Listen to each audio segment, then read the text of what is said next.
This is not my favourite topic to talk about.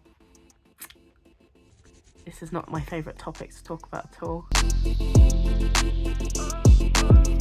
Wednesday the 12th of February. I was just thinking about this, and I don't know how all of my horsey friends do this. I've got more horsey friends than I realised. How on earth do you get up at 4:30, 5 o'clock in the morning and do the horses before going to work? That's crazy. It's so cold. How do you do it? How do you wake up so early and do the horses? It would drive me nuts. Kudos to you all, because I couldn't do it. So today I've actually got the day off from work. I'm going to take it easy, do some fun things today. Fun for me, not necessarily for you, but fun for me. Take the dogs out, probably go for a nice walk, and then relax. I need to relax. I have not relaxed properly in ages. Last night I did a little bit for like an hour or two. Shocked myself. I barely relaxed. I'm gonna enjoy my coffee. I'm actually gonna do a morning meditation because I did an evening meditation last night, but since I started these diaries, because I'm always on my computer now, I have let my meditation go by the wayside. Need to get back on it. I've seriously been shirking responsibilities for the last week. So I've got a pile of washing that I need to do today and some chores, sort some stuff out. All good fun adult things.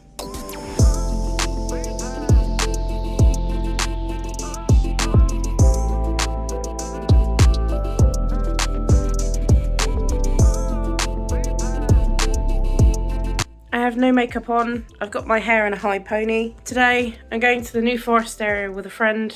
I'm gonna walk the dogs, maybe go for a pub lunch, see what's in the cards, and have a nice day. It looks like it might rain. Maybe I'll bring my hood just in case. See you soon. We've stopped off for supplies and the car was really quiet, and then one of the dogs shook in the back and I suddenly remembered I've got the dogs with me. Say hi guys! We're looking forward to our walk! We're gonna go on a walk! Yeah!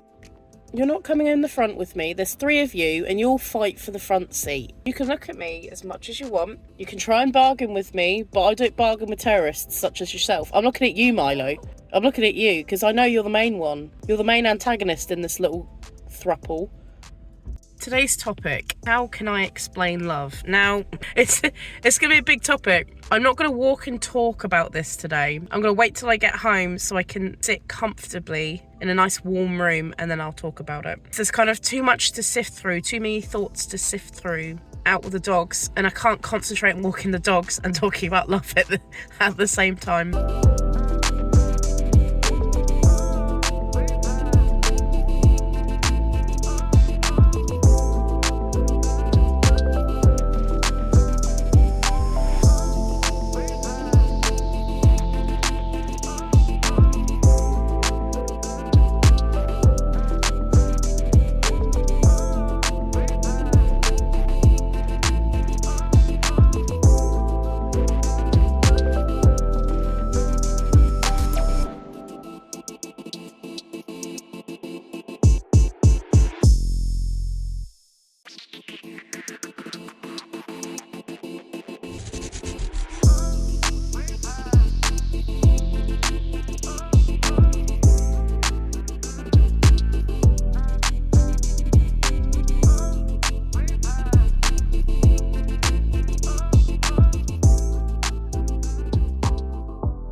Everyone. The older I get, the more my tear troughs become prominent. Now, I am getting enough sleep.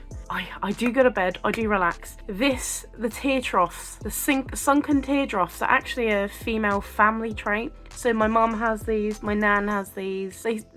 As soon as I hit 30, the skin has sunken. The only way to get rid of them, I think, is Botox.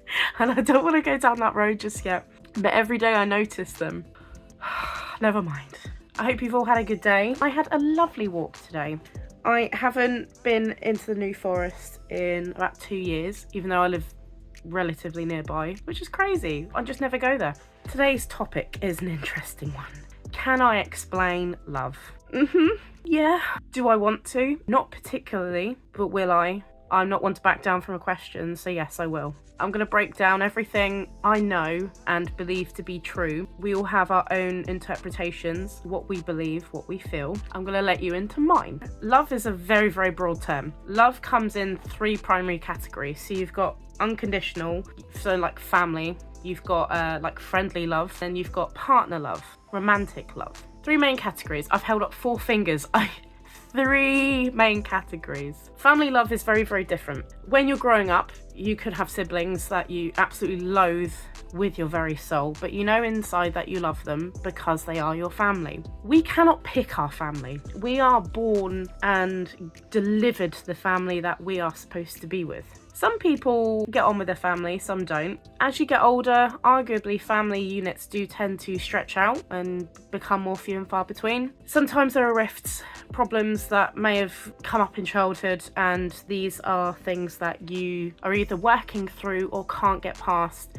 I can't comment for those situations. I haven't had experiences with those situations. Some people live without family by choice, some don't because for whatever reason they're not around anymore. So I'm not going to touch either of those subjects. Growing up, I had only known my mum's side of the family, so I didn't meet my dad officially until I was about 19. I do have 2 families. I have my maternal and my paternal sides. My maternal family and my paternal family are very, very different. My paternal family is very, very close. My maternal side is not. Growing up in a family unit where it's just my mum, my nan, my granddad, my 3 uncles and their spouses, that's it. That's the only family I had. Everything I grew up learning about family, I naturally absorbed from these people. It doesn't mean to say that you're never going to learn what another family unit will look like later on. It's just what you're presented with at the time. Because my maternal family are not that close, I'm very, very used to being very independent.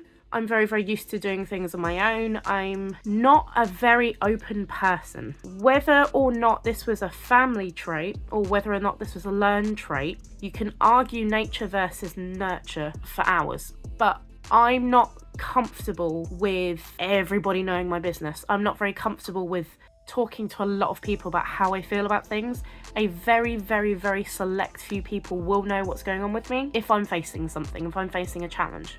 Otherwise, I don't tend to tell people. I tend to internalise a lot of things. Now, growing up, I got bullied. I had a lot of situations with anxiety that I've talked about multiple times. People has asked me again and again, why did I not voice these things? It wasn't because I didn't feel that I had a family who would accept that. It was because I couldn't find the words to. I had a very accepting family. I didn't feel as if I couldn't say anything or that I wasn't loved.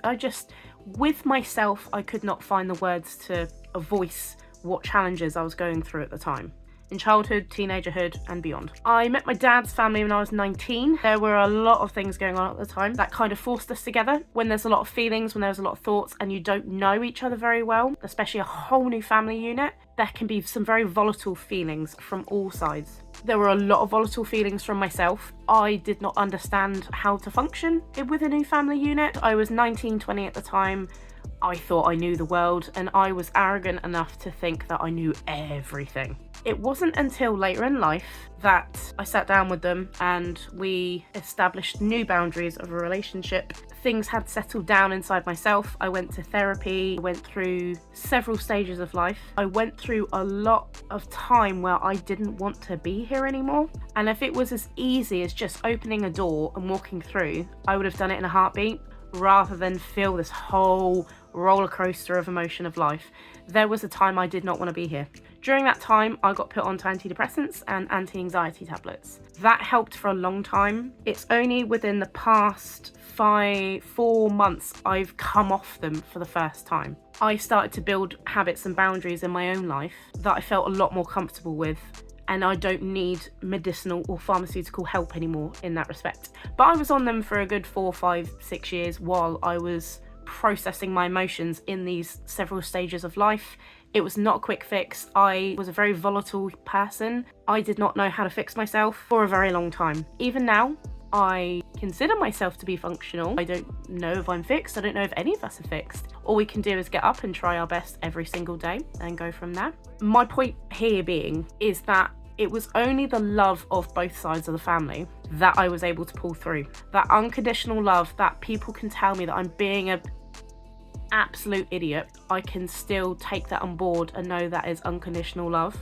Again, we can't pick these people, they just appear, they are given to us for a reason. We are born into this place for a reason, for different challenges, different experiences. Not one of us has the same experience in life. So that unconditional love was what helped me through, is what helped me grow. You will never stop learning, you will never stop bonding with people, even your own family. You'll always learn new things about them. As everyone gets older, there are still new challenges to come. That's life. And that's what I consider family love to be. Unconditional love, sometimes tough love, as much as I hate to say it. Sometimes we need a little bit of tough love. We then go into friend love. I had friends growing up. I used a lot of self-deprecating humour, as I mentioned before. I made myself the joker because I wanted the approval of everyone else around me. And in doing so, I alienated myself from proper friendships, let a lot of people treat me badly because of that, because I thought that was just my place. At the time, I thought I was happy with that. It wasn't until 4-ish years ago, I met my best friend. She knows who she is, my ultimate soul sister. And I think we will be friends forever. She knows me in and out. She knows when I need the tough love. She knows when I need my ass kicked. But no matter how many mistakes I make along the way, she is always happy to let me cry down the phone, to let me tell her the same plot twists again and again and again and again, simply because she accepts me for who I am, and vice versa. I can go to her for anything, she can come to me for anything. If she needs to hide a body, I'm there. I can't drive a getaway vehicle, but I'm there on a bicycle. I will drag a body if I need to for that girl. She is the closest best friend I've ever had. I do have other close friends, some that I do spend a lot of time with, some I don't spend enough time with. After therapy, after a lot of stages of my working on myself, I realised that friendship can be very fickle with people. You cannot have a true friendship unless you invest in people. Even then, we go through periods where we think nobody likes us, no one wants to spend time with us, nobody cares. You haven't given these people a chance to care. To have proper friends, you need to invest time into people.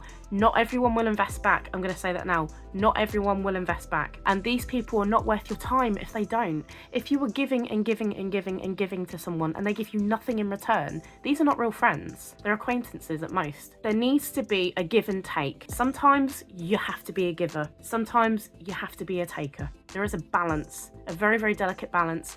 You need to show up for both sides. There is a lot of vulnerability there, and we do struggle with that as people, as humans, but you have to give and take. If you do not invest your time, patience, and your love and your friendship into someone, they're not going to give it back to you. That does mean being uncomfortable, setting yourself up for disappointment, for failure, but you're not going to make these connections unless you try. If you're sat in your bedroom like I was for many, many years, because I didn't feel as if I had proper friends, and I sat and I said, why me? Because I wasn't bothering with people. I wasn't putting myself out there. I was expecting friends to come to me without me making any effort. In my early to mid 20s, I had friends that I worked with at the time when I was in recruitment. They were friends, and I don't really have them anymore because I didn't invest my time into them. I focused my stuff in other areas in my life, and sadly I let those friendships go to the wayside, and that's my fault. You will know true friends because true friends are the people that you can spend an hour with and the time goes by so quickly. You can chat to these people about anything and everything and not feel the awkward silence once. You can string off reams and reams of sentences of everything that you hope to dream for, that you've been through, that you want for the future, and know that these people are not going to laugh at you. These are true friends. Even if you don't have them now, you will. They will find you. This universe will connect energies together. You have to open yourself up and let that in. But you have to put yourself out there. You have to make yourself vulnerable. Focus on that present moment. And you have to try. I know, it's boring trying. It's boring and sad and depressing at times, but you have to try. If you don't try, you're going to stay exactly where you are, like I was for many, many, many years. Now we get on to romantic love. Not my favourite topic. I have had periods where I thought I was in love and I wasn't. I have had periods where I was in love. I was with someone for 12 years. And that came to an end last year. We are friends, and I know that I have his back and he has my back. I know that wholeheartedly. There are periods where I should have treated better. There are periods where people should have treated me better. You need to look back on past relationships to know where things went wrong, if what you did contribute towards that situation, or whether it really was a blameless situation. I was very volatile as a teenager. You are as a teenager. Your hormones kick in. Suddenly you'd like, oh my God, I'm actually a person. I'm attracted to this person. You don't know what's going on. It's biology. There are people that I shouldn't have been involved with, and there are people that I let take too much power from me because I did not have a voice and I did not have the confidence to say otherwise. I only wish every person that I've ever been partnered with that they go on to make a good life for themselves. Whatever they choose is their life. All I can do is put out the vibes out there that I wish the best for them and know that I learned something from every interaction. I used to believe that there is one person out there for everyone. I have come to recently believe that there are the possibility of multiple people, but we don't know when they are in time, and whether or not we come across them depends on so many factors. Are they with someone? Are they somewhere else? Are they working on other things? Are they simply just not reachable?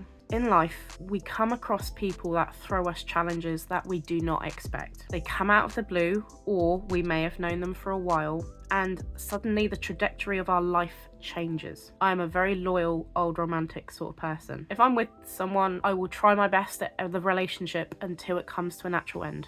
Even if it's unnatural, something happens, you just have to roll with the punches, deal with your emotions, let yourself feel them, and move on when you're ready. I bond to people very strongly, to my detriment occasionally. I make them a priority because it's such a natural thing to me. It doesn't mean that I let myself go unnoticed. It just means that if someone needs me, I will be there for them. They don't even need to be a romantic partner. I will be there for anyone if they need me specifically. I would try my very best. I love love. But at the same time, I also need to love myself. Sometimes in romantic love, that fact isn't seen as important. But if you don't love yourself, and if you don't love who you are in a relationship with someone, the relationship is very one-sided. You might love them, but you don't love yourself. And if you don't like who you are when you're in a relationship with someone, there's something really wrong going on. There's an extreme dissonance between your body and your mind and your soul. For you to truly love someone and be able to be with them, there needs to be a link between all three. Sometimes love creeps up on you and you don't even know it's going to happen. I was speaking to someone about this the other day, but you could be sat there suddenly and think, oh my God, I want to be with this person forever. And that literally could be where it hits you. How do we know we're in love? It's a chemical thing. Love and limerence go hand in hand, and it's very, very, very difficult to sometimes differentiate between the both. Limerence is something I have experienced before, very, very strong, very difficult to get out of unless you are aware of what's going on. Limerence is only the chemical feeling that you get from the attachment, and that's what it is. It's attachment. Love is loving someone no matter what. Loving all of their flaws, their past, their future, their history. You don't have to love everything, but there is a degree of acceptance there. There is a degree of knowing that sometimes you have to watch them go through things in order for them to grow, and you have to support them through that. It might be painful, you might hate it, you might need patience. I'm the worst person for patience. I hate patience. Do I have to have it? Sometimes. Love is very tricky. It has the ability to build us up to the greatest thing possible and destroy us at the same time. You cannot fully know or love someone again until you make yourself vulnerable. You don't know if things are going to work out unless you try. And if you're sat in your room going, oh, I don't know what to do. You don't know. Some of the best or most memorable relationships I've had are the ones where you just have to throw your inhibitions away and you have to go for it. But that's how I feel. Not everybody feels like that. And I am in a stable place in my life where I can feel like that. My cup is filled and I am learning how to fill it more and keep it filled. I don't have to be loved to be happy, but I do need to continue to learn how to love myself. Maybe that's the fourth love here, self-love. You have to learn how to love yourself. And that's a long journey. That is the most important element, and that is a long journey. Even now I have trouble, but I am trying my best. And as long as we're trying our best and moving forward, that is a degree of love in itself. I don't know where I'm going to be in 10 years with my love life. I do hope to settle down one day. As to when that will be, I have no idea. But I will open myself up to the universe. I'll let the universe decide and go from there. To open yourself to love is to not be afraid and know that the true connection for you is someone who will love and support you, allow you to have your individuality, but will also want to spend time with you, want to show you that they care, want to show you that they give you time in their lives and made you a priority too. We all deserve that. We all deserve that. Family love, friend love, romantic love, and self-love. It's the 4 types of love. I'm happy with that. I leave you this evening hoping that you feel loved, hoping that you all feel accepted by someone. And if someone comes to mind, tell them you love them. Tell them that you appreciate them and their existence in your life, no matter if they're a family member, a friend, a pet. Who's to say and who's to judge who you love? It's what's in here that counts. Don't you dare ignore that, even if you need to love yourself more. If you cannot love yourself, as RuPaul says, how can you love anyone else? Head up, put a smile on, know that you're doing your best, you're here for a reason, and if you are open to it, the universe will deliver and your energy will be matched in whatever form that you need.